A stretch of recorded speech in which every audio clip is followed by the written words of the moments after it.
En primer término, les pido mil disculpas por la demora, pero venir de Radio Mitre, Mansilla y Ecuador hasta la avenida Córdoba y Maipú es más o menos como la Huida de Egipto, algo así, bastante complicado. Bueno, justamente, y quiero agradecer acá no solamente al doctor Osejevich, sino a todo el Rotary Club y particularmente, ¿no es cierto?, a Clara Mariño, su apoyo. Y bueno, es la primera vez que me toca estar frente a un auditorio como el de ustedes, tan impresionante, debo decir, y que representa a tantos sectores de la vida nacional. Justamente, Clara me contaba que uno de los invitados que me precedieron tuvo una frase que me parece buenísima. Dijo: voy a hablar cortito y poco, prefiero que me hagan preguntas. Bueno, adhiero a esta posición. Pero en primer término, ¿no es cierto?, quisiera leerles un párrafo de alguien a quien yo no solamente admiré mucho, sino tuve un gran afecto por él, que es Ernesto Sábato. Ernesto Sábato, en el prólogo del Nunca Más, que después, bueno, por esos avatares de la política, fue reemplazado por otro prólogo, cosa que culturalmente es inaceptable, ¿no es cierto? Si un escritor expresa su pensamiento de una determinada manera, de ninguna manera puede venir otro a explicitarla de acuerdo a su punto de vista. Pero esto ocurrió en la República Argentina. Y Ernesto, en el primer párrafo del prólogo verdadero, señalaba lo siguiente: durante la década del 70, la Argentina fue convulsionada por un terror que provenía tanto de la extrema derecha como de la extrema izquierda, fenómeno que ha ocurrido en muchos otros países. Así aconteció en Italia, recuerda Sábato. Aconteció en Italia, que durante largos años debió sufrir la despiadada acción de las formaciones fascistas, de las Brigadas Rojas y de grupos similares. Pero esa nación no abandonó en ningún momento los principales derechos que son necesarios para combatirlo. Y lo hizo con absoluta eficacia mediante los tribunales ordinarios, ofreciendo a los acusados todas las garantías de la defensa en juicio. Y en ocasión del secuestro de Aldo Moro, cuando un miembro de los servicios de seguridad le propuso al general de la Chiesa torturar a un detenido que parecía saber mucho sobre el tema, le contestó con palabras memorables: Italia puede permitirse perder a Aldo Moro, pero de ninguna manera implantar la tortura. No fue de esta manera en nuestro país.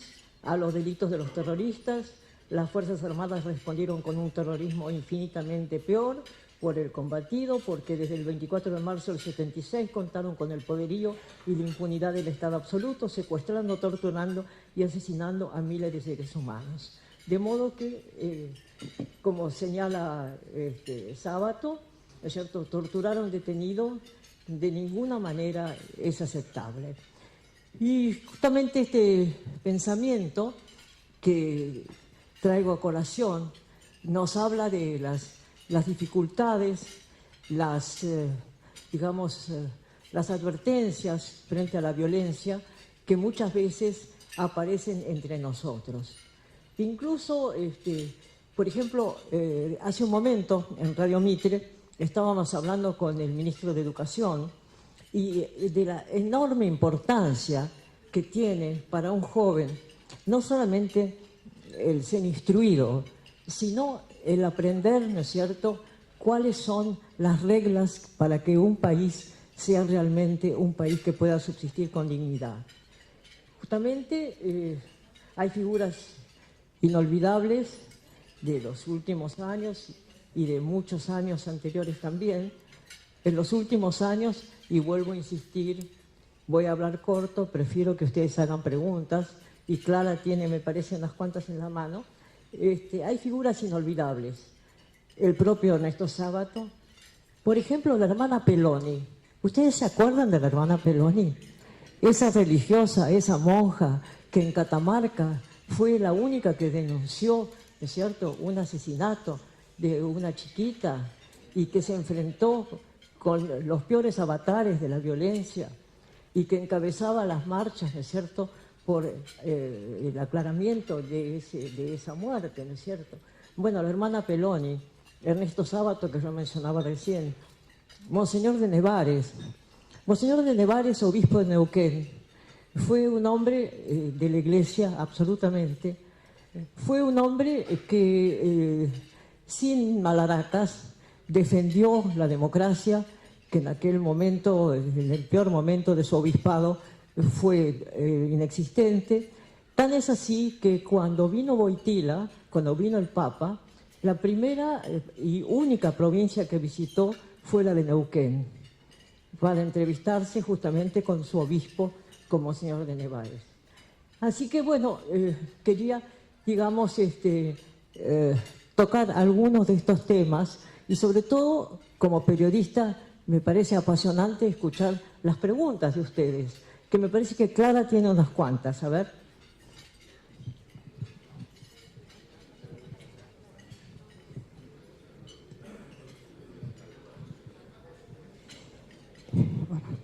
Magdalena, has mencionado al comienzo de tu charla el hecho insólito de que un gobierno cambiara un documento fundacional de la democracia argentina como fue el Nunca Más. Me gustaría que hablaras un poquito más de esto, cómo lo viviste, cómo lo vivieron todas aquellas personas que fueron responsables de ese documento, que decidieran tomarlo de una manera absolutamente autoritaria y cambiarlo. ¿Cuál es tu opinión sobre lo que pasó allí? Bueno, un poco como decíamos al comienzo, culturalmente es un hecho inaceptable, si a uno no le gusta un texto, encimarle otro o cambiarlo. Bueno, cada uno tiene derecho a expresar sus ideas y si, digamos, hay un texto que no nos gusta, bueno, escribamos otro. En ese sentido, ¿no es cierto?, Alfonsín, al ser nombrado presidente, el 10 de diciembre asume la función pública y ya el 15 de diciembre José Ignacio López, como vocero oficial, venía casa por casa a los que luego integramos la CONADEP, la Comisión Nacional por la Desaparición de Personas, preguntándonos a cada uno si aceptábamos formar parte, por supuesto que ad honorem, y por supuesto que sin abandonar nuestras tareas cotidianas, si aceptábamos formar parte de esa comisión. Como siempre ocurre con las familias numerosas, yo contesté que iba a consultar con la familia, a lo cual mis hijos dijeron, pero mamá, si vos ya habías decidido que sí, ¿para qué nos preguntás? Lo cual es cierto, me pareció un deber cívico e inapelable. Y sí, el sábado había puesto un plazo de 6 meses, ¿no es cierto?, para elevar el informe a la Suprema Corte, pero al Tribunal Designado, perdón. Pero no fueron suficientes y hubo que estirar el plazo a 6 meses. Como señalaba Sábato, las comisiones que estiran su mandato finalmente no sirven para nada y duran eternamente. Magdalena, vos nombraste al Papa Juan Pablo II. Hay un hecho histórico, porque todos lo recordamos, de una entrevista que vos le hiciste algunas preguntas en un viaje a Polonia y tuviste la oportunidad de conocer a Juan Pablo II. Quisiera preguntarte qué impresión te dejó y qué impresión te dejó ese viaje tan importante. Te diría que me parece que fue el viaje más importante de mi vida. ¿Por qué? Bueno, porque cruzamos la muralla de hierro, porque iba a bordo del avión de Alitalia, iba un papa, iba Wojtyła, que a su vez venía de un campo de prisioneros, y justamente, bueno, aquel viaje era no solamente el primero que ejercía un pontífice a un país detrás de la cortina, sino que, bueno, tuvimos la oportunidad de visitar a un país en circunstancias especiales muy terribles. Para darles una idea, andando por la calle teníamos la sensación de que estábamos viendo una película de antes de la Segunda Guerra Mundial. La gente estaba vestida, así, trajeada, como debe haber sido antes de 1939. Entonces, bueno, uno de los hechos que no olvidaré nunca fue, por supuesto, acompañando la visita del Papa, de Wojtyła, fue el campo de concentración de Auschwitz. Fue un viaje en tren, para empezar, con un día que contrastaba con el horror que íbamos a ver. La primavera, yo nunca pensé que en Polonia era tan hermosa y tan floreciente, llena de flores y de brotes por todos lados. Bajamos del tren y tuvimos que caminar alrededor de 5 o 6 kilómetros, todo en un marco de una enorme austeridad. Y una vez en el campo nos impresionó en distintos grupos los sobrevivientes, que algunos se ve que habían estado de niños en los campos de exterminio porque llevaban sobre los hombros el saquito a rayas en medidas de niño. O sea que se ve que se habían criado allí en los campos y habían milagrosamente salvado su vida.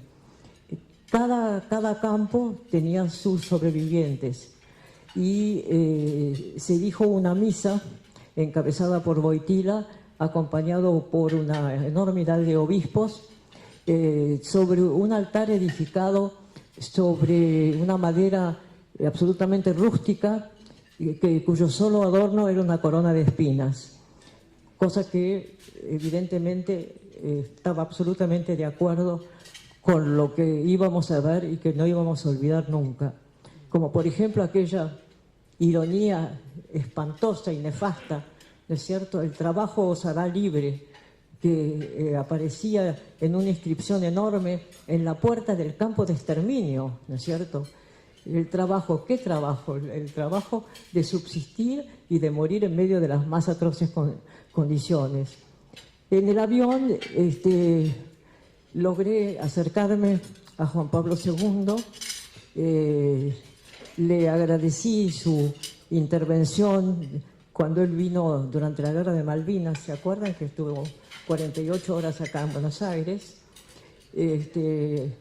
Además, debo confesar que yo no soy llorona, pero me puse a llorar, se me cayeron las lágrimas, porque me encontraba frente a un personaje que nunca había soñado conocer.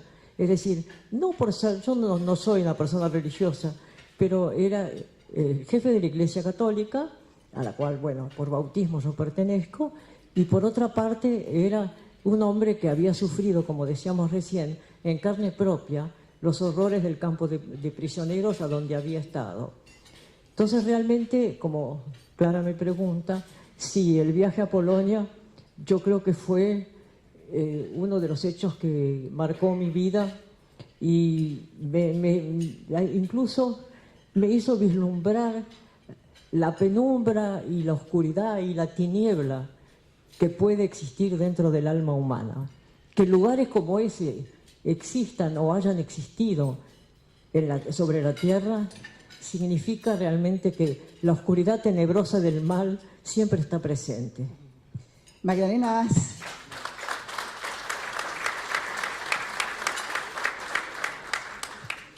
has mencionado a mucha gente que admirás en tu carrera periodística. Quería preguntarte, sé que tuviste un contacto muy estrecho con el presidente Alfonsín. La pregunta, ¿cómo era Alfonsín? ¿Qué rol le adjudicás en ese momento tan importante, ¿no?, del paso de la dictadura a la democracia? ¿Y qué recuerdo tenés de él? Bueno, yo no lo conocía personalmente, tampoco tuve una relación de amistad con él, sino una relación respetuosa hacia un presidente, ¿no es cierto?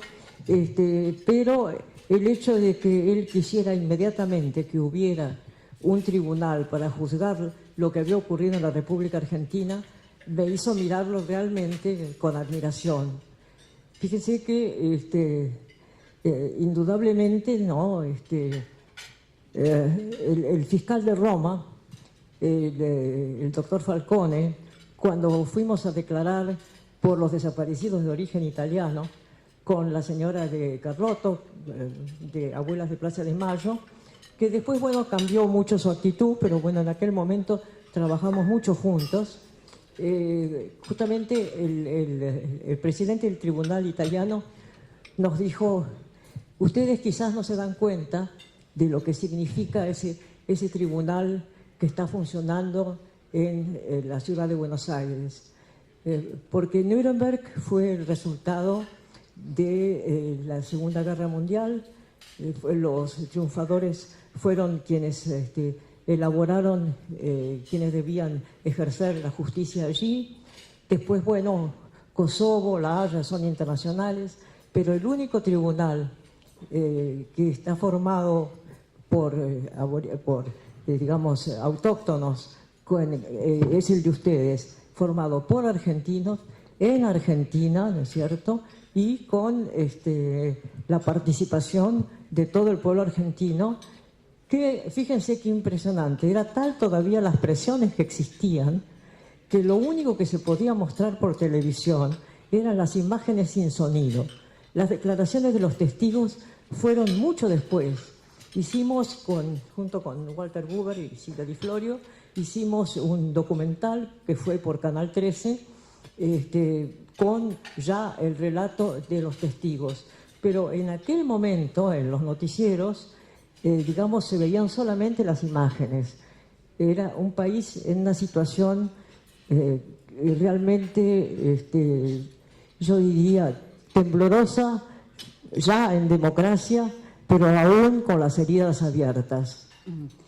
Magdalena, en los últimos años que nos ha tocado vivir, 12 años de kirchnerismo, ocurrieron cosas en relación con el periodismo que en tiempos de democracia no habían ocurrido. Por ejemplo, escraches públicos en las plazas. Entre esas periodistas escrachados estabas vos, teniendo en cuenta tu trayectoria en materia de derechos humanos. Mencionaste a Estela de Carlotto. Yo recuerdo que Estela de Carlotto no dijo nada en ese momento. Quería saber, como periodista y como actitud política, ¿qué te ha dejado ese momento tan tremendo que hemos dejado atrás? Bueno, convengamos que ver la foto de uno en la calle con los peores epítetos y además escupida por algunos no es un espectáculo agradable de ninguna manera. Con Joaquín Morales Solá fuimos a la OEA, a la Organización de Estados Americanos, y denunciamos, ¿no es cierto?, incluso un juicio que se nos hizo en la Plaza de Mayo como cómplices de la dictadura, como haber sido cómplices de la dictadura. Entonces hicimos la denuncia correspondiente en Washington, ¿no es cierto?, y lo que, bueno, nos dolió bastante fue que no voy a dar nombres, pero personas que habíamos ayudado mucho en los momentos más difíciles no nos defendieron, es decir, tampoco nos atacaron, pero digamos quienes nos defendieron fue justamente el público que pasaba por la calle y que decía, pero ¿cómo pueden estar escupiendo la cara de esta gente, ¿no? Magdalena, una pregunta actual. ¿Cuál es tu opinión sobre los que algunos llaman aceleración de los procesos judiciales en este país, en estas últimas horas, con casos muy de gran impacto en la opinión pública? Bueno, creo que la lentitud de la justicia es uno de los temas recurrentes, ¿no es cierto?, que son sumamente preocupantes. Es decir, muere un fiscal como el fiscal Nisman, ¿no es cierto?, ya hace más de 2 años, y todavía estamos investigando la mano ejecutora, ¿no es cierto?, que hizo posible ese asesinato. Estas son cosas que uno se pregunta, pero ¿cómo puede ser? Y sí, desgraciadamente esas son materias que adeudamos a la cultura, a la civilización y a la vida en común en nuestro querido país, ¿no? Magdalena, acá preguntan, más allá de la defensa de los derechos humanos, ¿cuál es tu opinión de que existan militares hoy presos con prisión preventiva durante muchos años y sin condena? ¿Sin qué? Sin condena. Creo que también debe haber condenas en tiempos razonables. Aquellos que sean condenados deben ser tratados con la misma rectitud y justicia que corresponde a una sociedad civilizada, pero deben tener un veredicto. Ese territorio, digamos, difuso, ¿no es cierto?, de la larguísima prolongación de periodos de juicio es no solamente incomprensible, sino inaceptable. Magdalena, ¿cuál es tu opinión sobre el uso político que el kirchnerismo hizo del tema de los derechos humanos? Bueno, el fiscal Estracera, a quien no he nombrado hasta ahora, pero al cual yo admiraba muchísimo y tenía una relación de mucha amistad con él y su familia, el fiscal Estracera me comentaba, ¿no es cierto?, que se habían falseado en muchas ocasiones, después de advenida la democracia, se habían falseado situaciones. Por ejemplo, como fiscal, me dijo, yo nunca tuve, ¿no es cierto?, en mis manos un habeas corpus que hubieran firmado los abogados Kirchner, marido y mujer. Ninguno de los dos figura en el registro de habeas corpus que tengo yo como fiscal de la República. No sé si esto contesta la pregunta.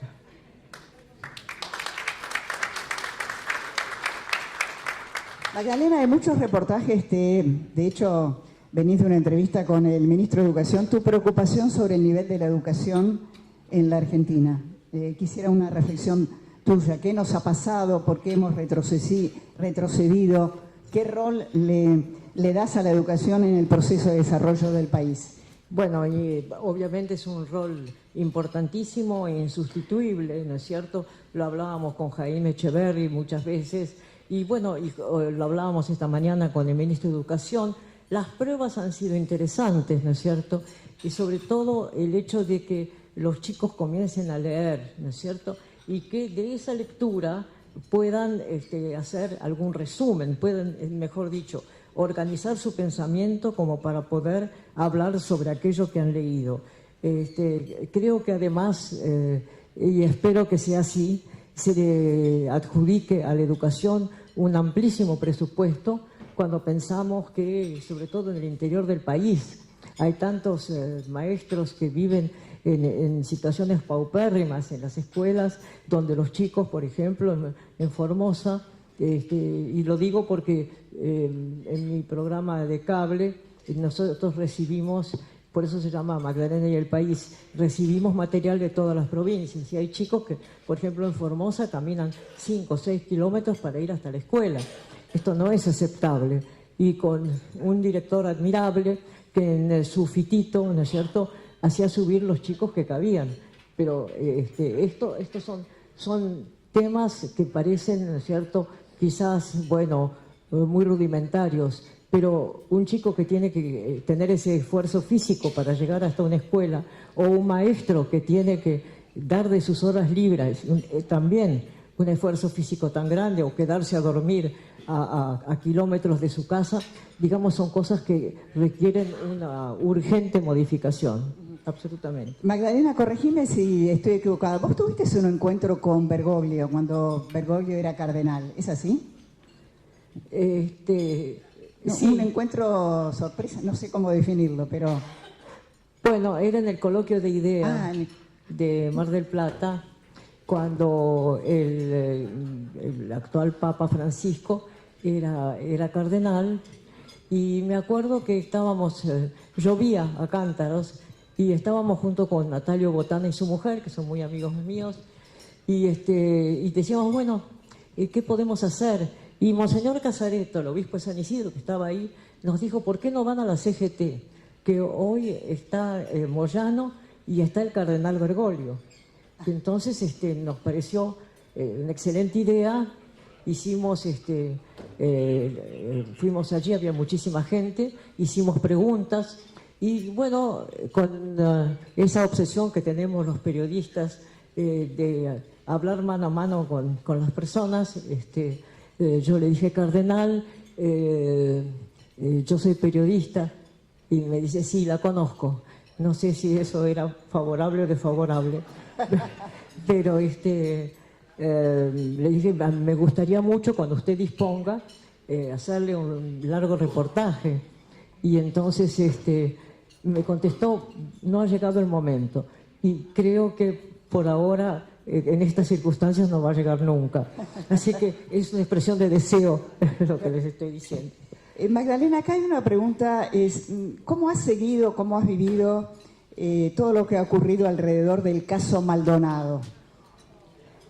Es realmente terrible, ¿no es cierto?, que ocurra a esta altura de los acontecimientos situaciones que no se puedan aclarar, ¿no es cierto?, en donde queda la duda de qué es lo que ocurrió realmente con Maldonado. Si realmente se ahogó, lo cual es muy probable, si recibió un golpe, que también es probable, si se desmayó a raíz de ese golpe y a raíz de eso se ahogó. Es decir, las hipótesis son infinitas y lamentablemente, ¿no es cierto?, estamos todavía con ese interrogante entre las manos sin saber exactamente qué es lo que ha ocurrido, ¿no? Magdalena, la última pregunta. Después de las elecciones, ¿advertís un cambio de época en la Argentina? ¿Una nueva esperanza de reconstruir un país con otros valores?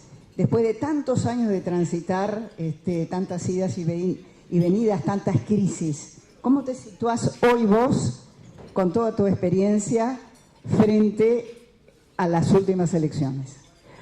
Las últimas y las anteriores, es decir, yo creo que Argentina es un país de la democracia, es un país a donde, digamos, no se puede admitir de ninguna manera una forma de vida política que no sea la democracia. Esto ha quedado, creo que, muy claro, de modo que obviamente defectos y virtudes, ese es el régimen en el que por lo menos yo quiero vivir y como yo, millones de argentinos. Nunca más, por eso el título, ¿no? Nunca más un gobierno que no sea legítimamente avalado por los ciudadanos. Y ya que sale la frase nunca más, les quería comentar cómo nace esa frase. Fíjese que en un viaje fuimos, antes de que ocurriera todo esto acá en Argentina, fuimos a un campo, ¿no es cierto?, Dachau, que es al lado de Múnich. Y entonces, bueno, me impresionó la cantidad de chicos de colegio que eran acompañados por sus profesores, que les iban explicando lo que había ocurrido ahí. Que en aquel momento los únicos habitantes de Dachau eran un monasterio de carmelitas que estaban allí para hacer penitencia por los horrores que habían ocurrido en esos muros, ¿no? Y me llamó mucho la atención, en la entrada había un bloque como de granito enorme, con una corona de espinas de hierro encima. Y después, en 8 idiomas, decía nunca más. Recordemos que Dachau fue el primer campo de concentración en Alemania a donde fueron a dar tanto rabinos como sacerdotes católicos, como sacerdotes protestantes, ¿no es cierto?, y mucha gente de la intelectualidad. Y no sé exactamente qué número de víctimas hubo, pero esa enorme corona de espinas, esa inscripción nunca más, creo que fue, sí, un sacudón en mi vida, porque pensé, sí, hay cosas que no deben ocurrir nunca más y si tenemos un mínimo de conciencia no podemos aceptar que esto vuelva a ocurrir. Así fue. Magdalena, muchísimas gracias.